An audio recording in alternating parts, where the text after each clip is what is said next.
Hi, everyone, welcome. Marc Margolius with the Institute for True Spirituality.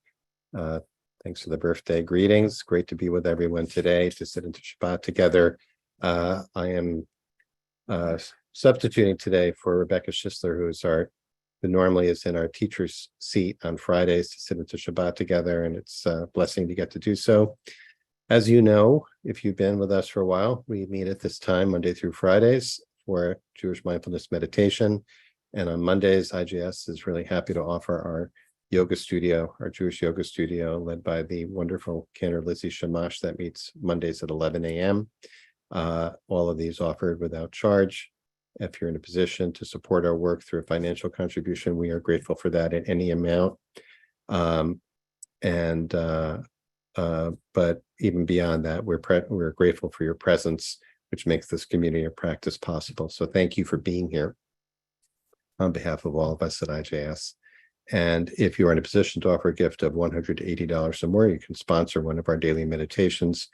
Thanks to Kat Esposito for putting the link in the chat box. I just want to note that sadly, today is the last day that Kat is holding our text space, moving on to the next chapter of her professional life. After this, I want to take a moment here, and I will at the end as well, just to publicly with you thank Kat for all that you have done to hold this space, as you know, as I like to say, each day with grace and with skill, with patience, with dedication, showing up as so many of you do as well. And those of you who would like to send a note of gratitude or in the chat to Kat can do that either now or at the end of our sit today. But we're all deeply grateful for Kat's contribution to this community of practice over the past year of holding this space. Thank you so much. One quick announcement, which is that there's one more session in our 4-part series on igniting your creative spark with Rebecca Schisler. Is holding that on Wednesday nights, next Wednesday night, the final session, and you can sign up just for one session. So please consider that. It's been an amazing series. Rebecca's doing an incredible job of working with 4 different Jewish artists to explore their creative process as a spiritual practice.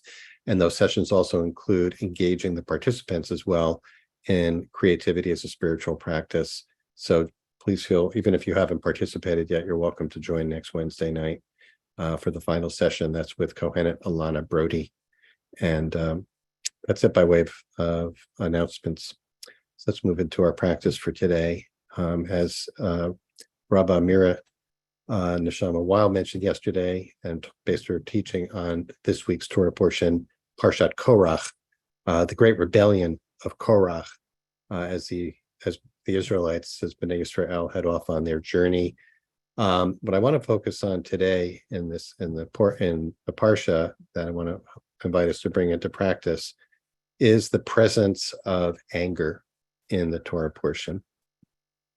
But before we turn to a couple of sources, I want to invite us just to begin by perhaps doing a little body scan and just getting grounded, moving into practice right now by, if you're comfortable, closing your eyes. If you're more comfortable, softening your gaze, soft focus, just to minimize distraction. As David Sanders taught us on Wednesday, to tap into our inner sight, our inner capacity to see, spiritual sight. And we can do this simply by bringing awareness inward instead of externally towards the screen or our environment. We are looking inside. We are looking deeper. If it's comfortable for you to place the soles of your feet on the floor and make contact there and just notice the sense of support from the floor. Feel grounded, feel rooted, feel anchored in this time and moment, in this place, wherever you are. This is your spot. This is your makom, your place. And feel the support of the seat or the cushion or the sofa, chair that is upholding your body right now. Seat underneath you, your back being supported. Maybe rolling the shoulder blades back a little bit to open the chest and allowing the hands just to rest in the lap or on top of the thighs with hands facing upward or down, whatever's comfortable for you. And not taking breaths, but receiving breaths. And noticing the distinction between making an effort to breathe versus allowing ourselves to be breathed.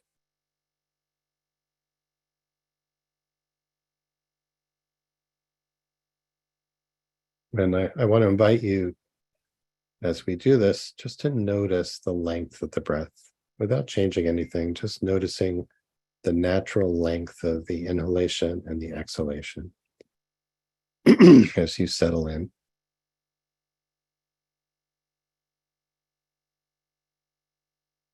You may feel relaxed in your body and in your spirit, and the breathing might be slow and easy, or it might be labored, or you might feel agitated or upset about something. Breath might be a little bit shorter. Whatever it is, just as it is. We're just noticing the length of the breath as we sit and do nothing.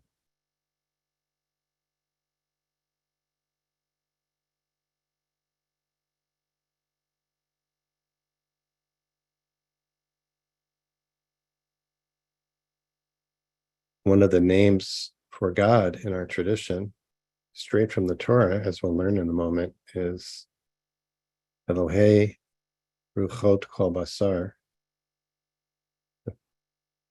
the God of the breath of all flesh.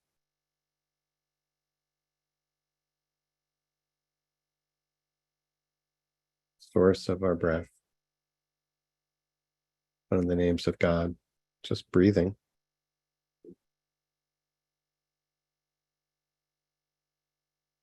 And if attention to the breath is challenging for you in any way, you can just focus instead on sensations in the body or sounds in your space around you to stay present.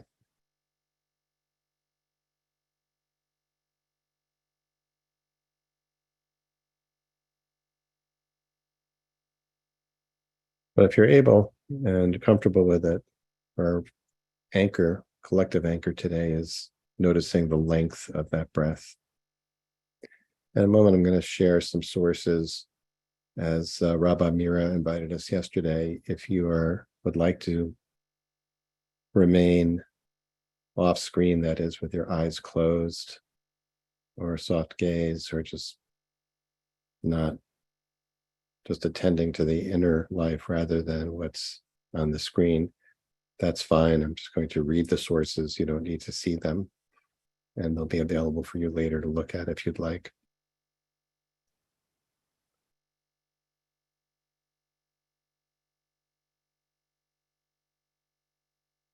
So in this week's Parshat Korach, of course, there's an uprising, a challenge to the authority of Moses and Aaron by Korach, and as it said, his band, his gang, his posse includes Datan and Aviram.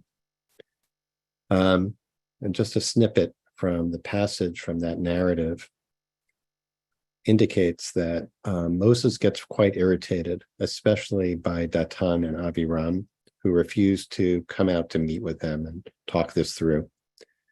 And so in Numbers 16, chapter 16, verse 15, it says, Vayichar leMoshe ma'od.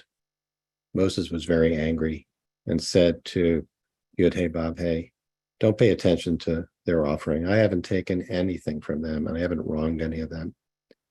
So we have at least one explicit mention of Moses's anger at this uprising, at this challenge to his authority. You might say it's righteous indignation on his part.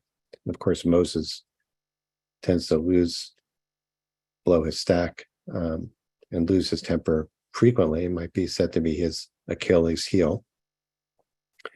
Maybe that's true as well of God in the Torah. And just 7 verses later, when there is resistance, and God says to Moses and Aaron, "Stand back and I'll destroy these people." Moses and Aaron fall on their faces and try to appease God. And they say, "Elohei haruchot l'chol basar," God, the source of the breath of all flesh. Ha'ish echad yechateh v'al kol ha'edah tiksof. God, source of the breath of all flesh. When one person sins, may be furious with the whole community. And God's anger seems to abate, and God gives people a chance to back away from the rebels and dissociate themselves from it before the rebels who remain are swallowed up in an earthquake. So we have this theme of anger that pops up in this Torah portion, as well as, of course, in many others. But elsewhere in the Torah, we learn about the divine. We learn about the essential nature of God, that God is, or the divine is characterized by a quality known as erech apayim. In the 13 midot of compassion that become our mantra on Yom Kippur, after the incident of the golden calf, when Moses says to God, "Let me know what you're all about," and God says, "Well, you can't see my face, but you can see my back." God hides Moses in the cleft of a rock and makes all God's goodness pass before him. And what is revealed to Moses as the essence of the divine are these 13 qualities, midot, of compassion, one of which is erech hapayim. Adonai, Adonai, El Rachum v'Chanun, erech hapayim v'rav chesed ve'emet. Adonai passed before him and proclaimed, "Adonai, Adonai, God, compassionate and gracious, slow to anger." That's erech hapayim, translated as slow to anger, abounding in kindness and faithfulness. That Hebrew phrase, erech apayim, erech means long, lengthy, and af is the Hebrew word for nose, and it also connotes anger. The state of the nose is connected with anger. Rashi, the biblical commentator, says erech apayim means that God ma'arich, defers, lengthens anger, and does not rush to punish, doesn't hasten to punish. Why? Because maybe the subject of anger will repent and come around. So there is this creation of space for anger that lets it dissipate, that makes space for tshuva, for repentance. So there's a suspension of anger.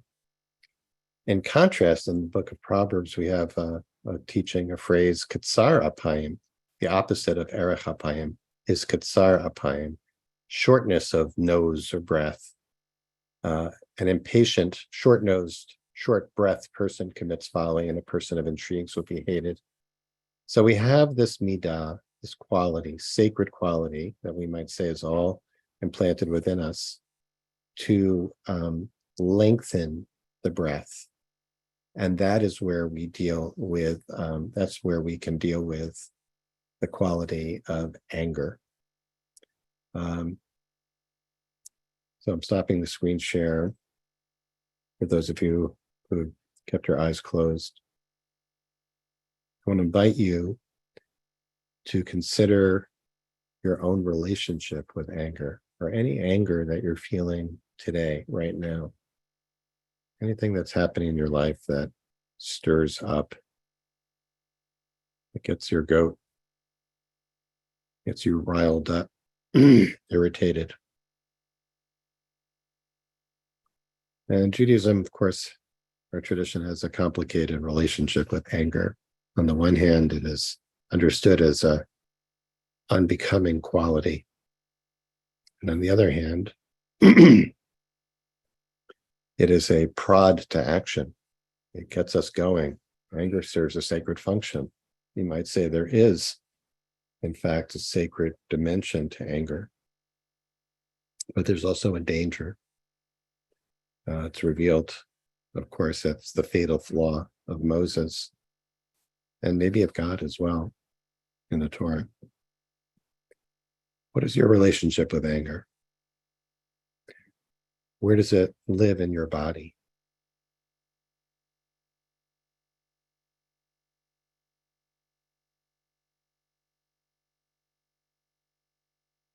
How do you experience it? Is it easy for you to express? Do you repress it? Do you feel guilty about it? Do you feel excited by it? Do you feel energized or empowered by it? Do you feel ashamed to have anger? All of the above.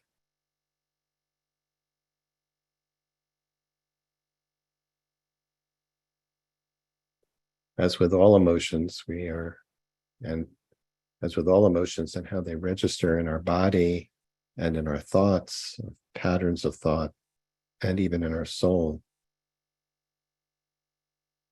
we welcome it. We welcome the anger. We open the door.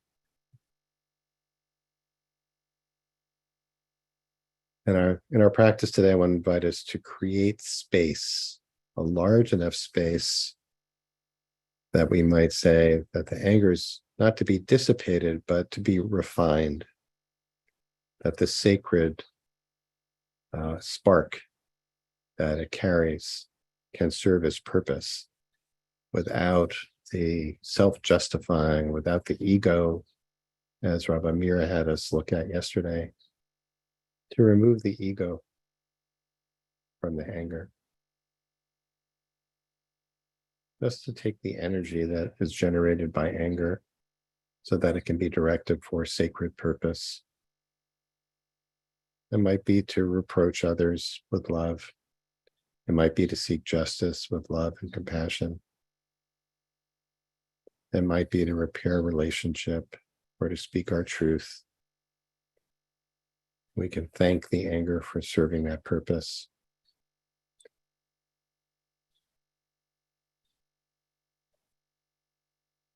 So how do we create the space? Through the practice of enriched. So for the next 10 minutes, I want to invite us again to bring awareness to the breath as it rises and falls, as the inhalation comes of its own volition and the exhalation falls away. And see now if we can bring some intention to our breathing and allow it to lengthen, even just a little bit. See if we can extend the inhalation and extend the exhalation. And see, just to explore, what is the impact on our nervous system? What is the impact on our fear? What is the impact on our anxiety? And what is the impact on our anger?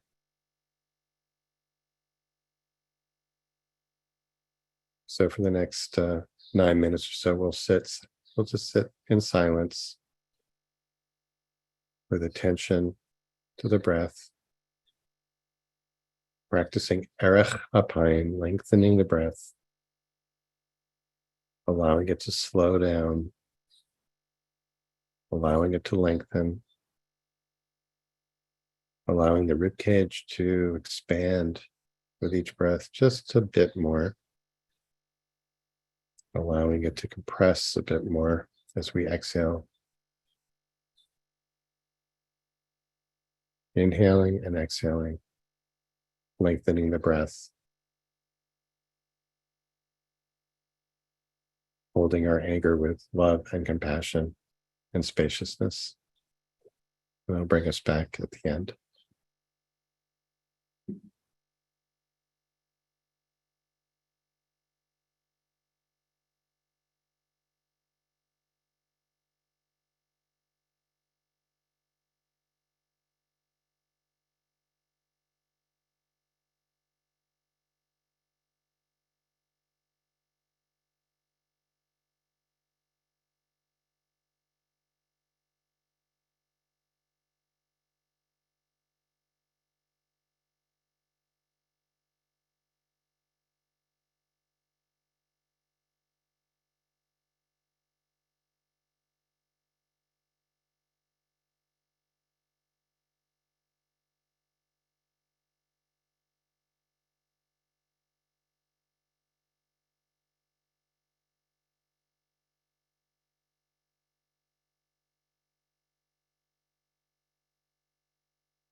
If it's helpful for you, you can place a hand or both hands maybe over your heart space. Feel the rib cage as you breathe.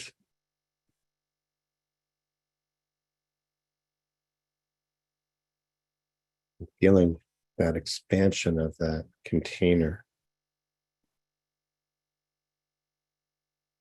Making space for anger.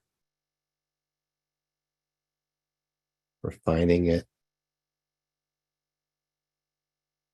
Allowing it to be distilled to its sacred essence so it can serve its purpose without causing unnecessary damage to ourselves or others.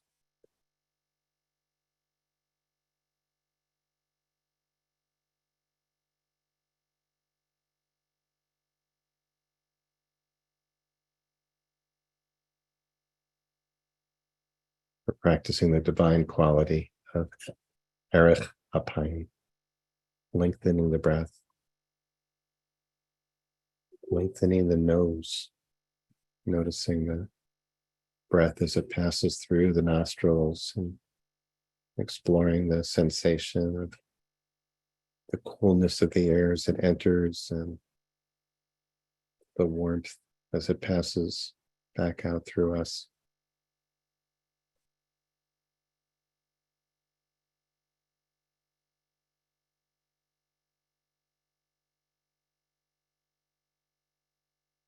Acting as a filter and as a connection.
In the last minute of our sit together, maybe notice some judgments about the presence of anger, maybe negative judgments or positive judgments, just letting them go and just acknowledging the reality that you all have anger.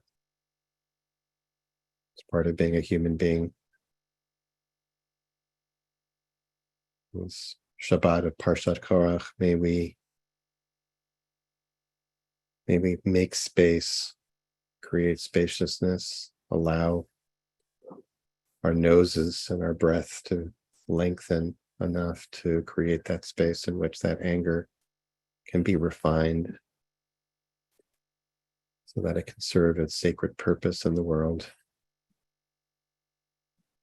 so that it can be a source of healing and repair and not estrangement and destruction for ourselves and others in the world.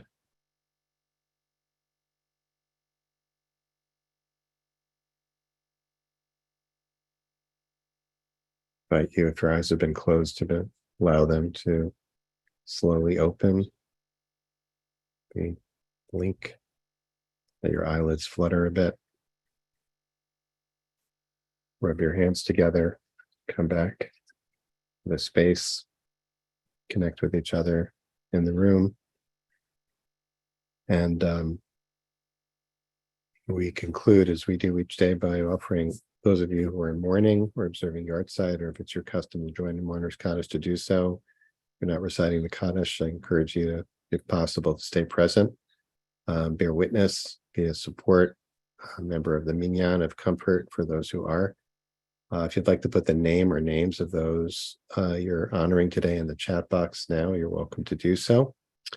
And thanks to Kat for sharing the words of the Kaddish on the screen. If you're reciting it, I invite you to join me by rising in body or in spirit, and we can recite the words together. You can unmute at this time.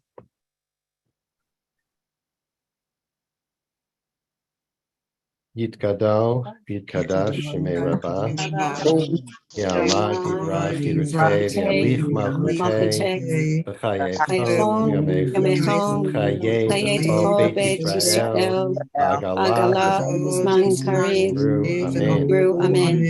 Shmei Rabbah, Barach, Maya, Barach, V'yishtabach, V'yidhar, V'yitamam, V'yitnaseh. Yitadar v'yitalech v'talal shmei v'kudsha Eila mikol birchata v'shirata v'shbechata v'nechamata v'amira v'alma Amen. Yehei shlama rabba shmei shemaya chayim aleinu ve'al kol Yisrael v'imru Amen. Oseh shalom b'imra Uyaseh shalom aleinu ve'al kol Yisrael ve'al kol yoshvei tevel v'imru Amen. Amen. Friends, thanks for joining us today. I'm inviting you to stay on actually for a little bonus sit if you are able to do so. And also, I'm happy to respond to your questions or reflections on today's practice. Do want to just note that next week I have a wonderful lineup of teachers. Monday, Yael Shai will be leading us in practice. On Tuesday, Rabbi Denny Marshall will be leading us for the first time. On Wednesday, Rabbi Shefa Gold. Next Thursday, my JS colleague, Rabbi Miriam Margolius, will be leading with Rebecca Schisler hosting, and Rebecca Schisler will be back next Friday to lead us into Shabbat. So we're looking forward to a beautiful week of practice. Thanks for the birthday greetings, everyone. Once again, I want to end by thanking Kat for all she has done to hold this space and this community. And we're all deeply indebted and grateful to you, Kat. And I know on behalf of everyone, people can extend your blessings in the chat. If you haven't already, just want to, on behalf of all of us, extend our blessings for the next chapter professionally and for all good things in your life going forward, and hoping that you'll come back and visit us. So friends, I'll keep an eye on the chat. If you have a question or a comment, I'd be happy to respond to it. I do want to end. I decided not to make use of a song during our allotted time, and to save it for a little bit of a bonus sit at the end, a song by Ali Halpert that I think can be a helpful boost to this practice going forward. Really nice to see all this appreciation for Kat. Thanks so much. So if you do have a question, please put that in the chat. And I don't see any questions. I guess I just will elaborate very briefly. Okay, thanks, Sharon. I've never thought of anger as a healing practice. Can you expand on that? Okay, thank you, Sharon. So, as I mentioned during the sit, there is kind of a complicated relationship between Judaism and anger. The rabbinic tradition, which is summarized by Maimonides, basically says anger is not a healthy virtue. It's something to be avoided at all costs. Don't be angry. Don't be angry. That's on the one hand. It is a good quality to avoid anger. And in the Musar tradition, in the Jewish ethical tradition, there is a sense that one should deal with anger by just waiting until it dies down of its own accord. Don't act from a place of anger. So that's on the one hand. On the other hand, at least for me, the fact that God is portrayed as being angry and kind of blowing the divine stack every once in a while, even, and that one of the key traits of Moses actually is his anger, his impulsive anger, which we see right off the bat when he, strikes down the Egyptian taskmaster, but the irritation that he shows frequently towards the Israelites and sometimes towards God as well. And going further back than that, Abraham, when Abraham challenges God about the fate of the residents of Sodom and Gomorrah, where he, with I would say some angry energy, basically gets up into God's face, as it were, and says, "What are you talking about? You're the judge of the earth. How can you be unfair?" And there's this within our tradition, this I think wonderful tradition of a willingness to shake one's fist at heavens and to demand that life be fair, that the world be just, that the divine act according to principles of fairness and justice. So anger seems to have its place, and yet it's the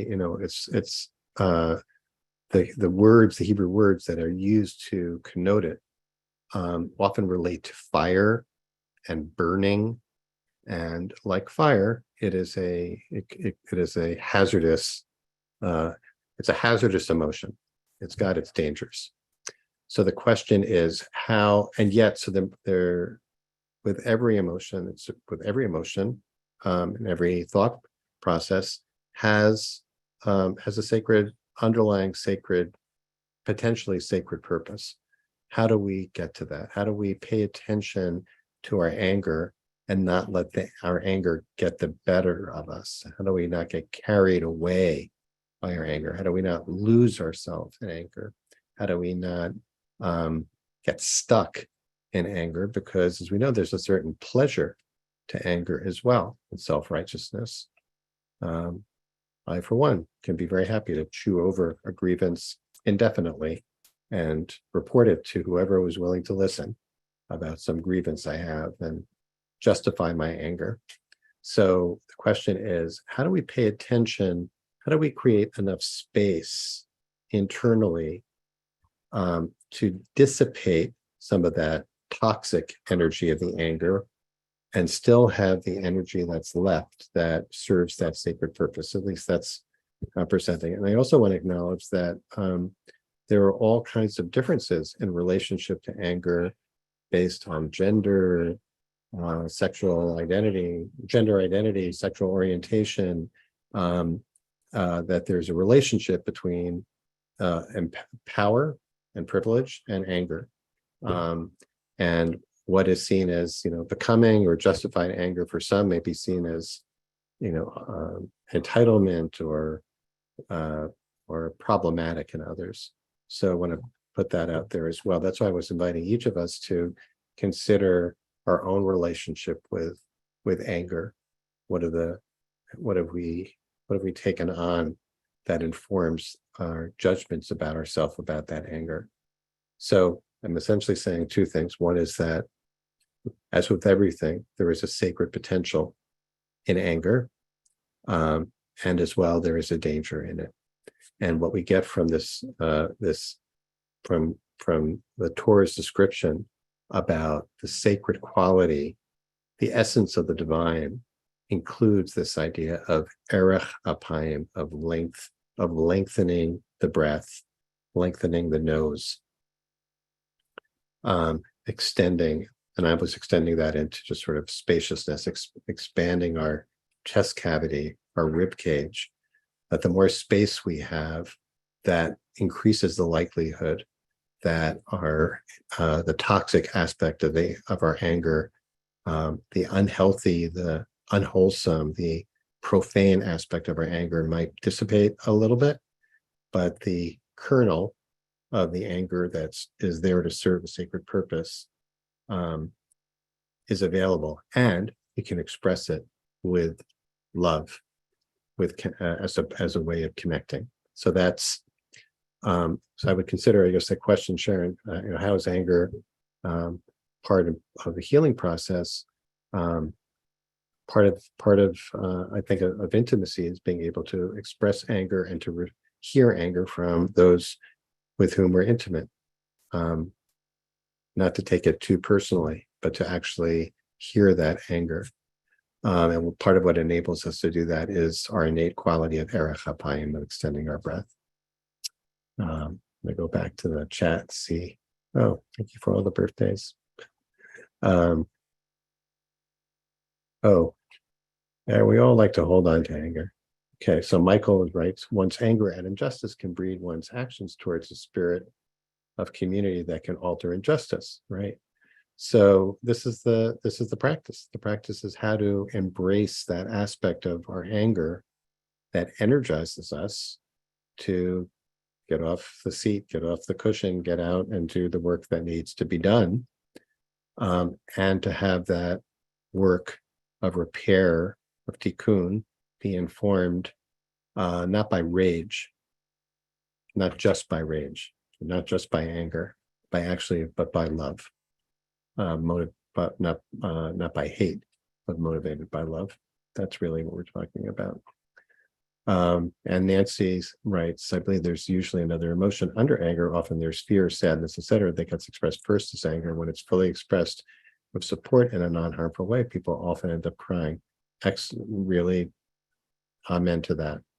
So looking at this anger, we can kind of peel the onion a little bit, say, oh, I'm feeling really angry, but actually what's happening here is I feel really hurt. I feel really afraid. And that too can, by creating the space to be able to continue the exploration of what I'm actually feeling, so that I might say, oh, the truth is right now I feel angry. Well, now that I look at that, it's like, well, the deeper truth is that I feel really hurt. Or the deeper truth is that I feel really afraid. And if I can see that deeper truth, then the power of the anger, the toxic aspect of the anger, can dissipate a little bit. And might be a little bit more compassionate, might be able to be a little bit more empathic. I still might be upset or feel like there's a wrong or a problem that needs to be addressed, but it's not only coming from that place of anger, vengeance, etc. Wonderful observations here. Okay, Lori, is part of holding a holy and compassionate space for anger also the encouragement to go below the surface to see what's there? Yeah, that's exactly what we're just talking about, right? Thanks. All great. Okay, friends. That's what I meant by distilling anger. Or kind of that we're equipped with this filter, anger filter, I guess is what I'm suggesting, which is what the practice helps us activate. Just as I was thinking as I was breathing through my nose, remembering, the little, I don't know what they're called. Someone here probably does, but the little hairs inside the nostril that act as filters that catch the dust, and that there's a kind of filtering process that's going on here. Cilia, that's it. Thank you, Laura. I knew someone would know.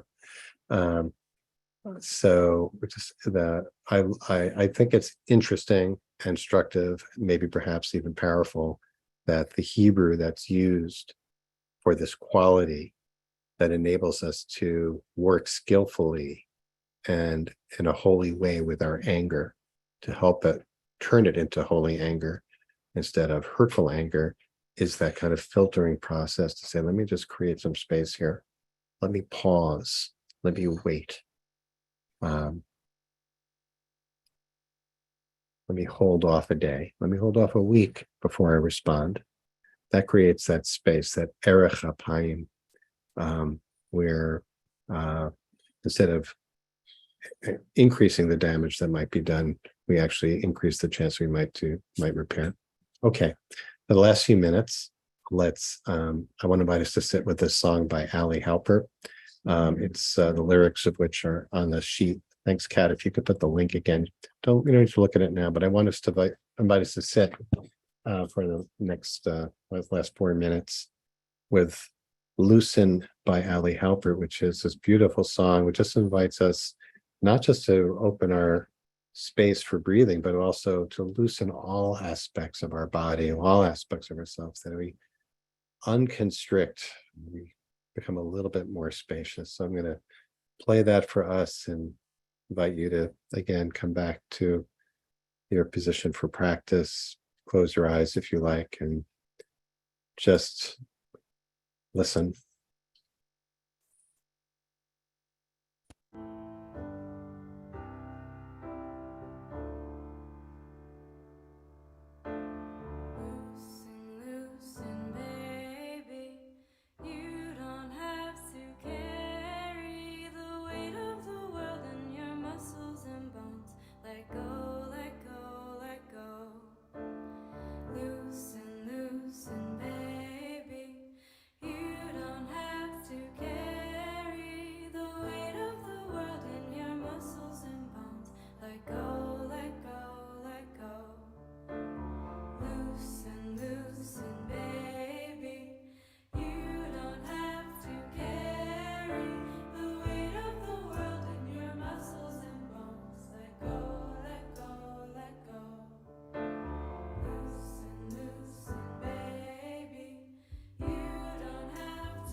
And so put the link to that wonderful song in the chat.